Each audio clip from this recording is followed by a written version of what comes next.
Hello, this is David Moreland.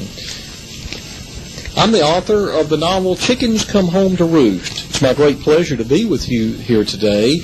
And today we're going to talk about my novel, Chickens Come Home to Roost. I'm proud to report to you that Chickens Come Home to Roost is doing quite well across America. Unlike some of my early critics that felt like Chickens Come Home to Roost would only be a regional book or basically a southeastern type of a novel, I'm proud to report that all across the United States, the novel is being well received, and I'm really excited about the possibilities of even a movie being made on Chickens Come Home to Roost. So we look forward to, some really good things on it. In the novel, we discuss a lot of things, and if you have read it, I'm sure that you have either a pro or a con position how you stand on the novel. A couple of characters that we've got in there which are really fascinating is, of course, the main character, Frank Moss. Frank Moss, a successful businessman, had a business in Eatonton, Georgia, in Putnam County. And, of course, he befriended a black fellow named Aubrey Harrison. And this tale is about their story of leaving Arizona and going back to Georgia, back to Eatonton in Putnam County to settle up some old odds. On talk radio, I have discussed a lot of issues with the Frank Moss type character, and it is just amazing in the United States in the 21st century. And, of course, what took place in Chickens Come Home to Roost basically took place in 1994-95. But the constitutional issues are just amazing. You will not believe what happens to Frank Moss in this particular town in Eatonton. One of the main things that talk radio loves to discuss about Frank Moss is Frank Moss was arrested on a warrant signed by a non-neutral magistrate. And for what that means, and please get me right that I am not an attorney by any means, nor I wish to ever be an attorney, but a non-neutral magistrate is basically you cannot have your friend sign an arrest warrant.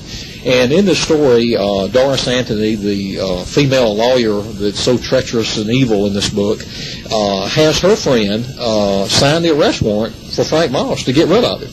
And, of course, Frank Moss is arrested on a fake stalking charge. Frank Moss, a little background, he was a successful businessman on Chamber of Commerce. People wanted to run for mayor. He helped children, was active in his church, just basically a good Christian man that was divorced, lived by himself. But Doris Anthony, she wanted to get rid of Frank Moss. Frank Moss had dated Doris Anthony 2 or 3 times, and of course he kind of figured out that she was almost like a fatal attraction.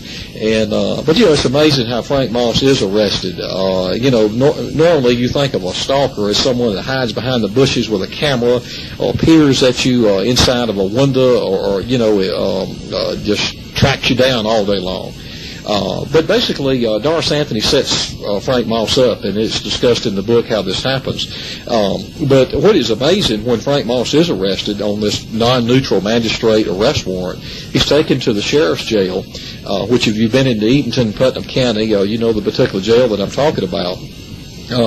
But actually, Frank Moss doesn't have any right to call an attorney. He has no hearing. And, of course, even in the movies, someone has a right to telephone an attorney. Well, Frank Moss does not have this right. He's locked into a broom closet-type cell, and later inmates that had escaped the night before on a dare now from the sheriff sets the jail on fire. Frank Moss at this point doesn't know if he's going to live or die. But, of course, he lives through this thing only to be informed by another law enforcement person, which had, I think, brutalized his wife with a baseball bat, now informs Frank Moss that the GBI believed that Frank Moss was going to kill himself and kill Doris Anthony, so Frank Moss should be sent to Georgia's state mental institution. Now, understand this, listeners. Frank Moss, without an attorney, without a hearing, without a bond whatsoever, and we're talking about not 1940 or 1960s, we're talking about 1994, is put into a police car, handcuffed, shackled, whatever, without any rights whatsoever, on this fake arrest warrant, is taken to Milledgeville now, the state institution for the insane. It is not put in some quiet little place with people that you suspect may be going crazy or something like that. But Frank Moss is put into the building which housed Georgia's most notorious killers and rapists that you saw on the evening news or read about in the newspaper. An innocent, sane businessman put in this type of situation. You hear all the time about people falsely put in jail for 2 or 3 nights or put in prison for a crime they did not commit.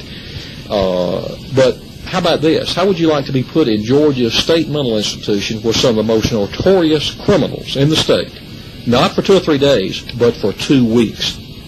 And this is the type of a constitutional treatment that Frank Moss got not only in Putnam County, but the United States of America in 1994.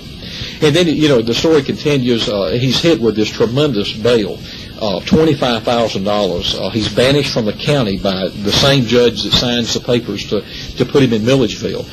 Just one constitutional violation after the next. It's amazing to me in America. I thought the United States Constitution covered all states, all counties, all cities of the United States. But apparently in Putnam County, and especially in Eatonton, they have their own Constitution. And if you have money and you have power, you can accomplish anything that you want to within that county or that city. And especially if you're in law enforcement, if you're an attorney or a judge, or if you are a successful business person that has unlimited amounts of money and resources, you can have anything done within that county, legal or illegal, that you ever want done. And that's the tragedy of Eatonton and Putnam County, as Chickens Come Home to Roost exposes. It's just amazing. Frank Moss is banished from the county, and later at the court trial, you'll see that he's actually banished from the state of Georgia. And every constitutional violation is just absolutely amazing. You'll just have to read the story to see what happens to this guy.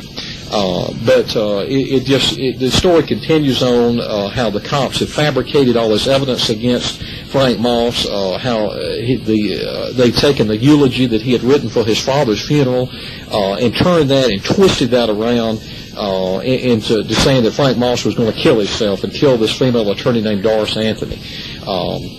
And just anything that the law enforcement could twist and fabricate to their own benefit. They threatened Frank Moss's employees.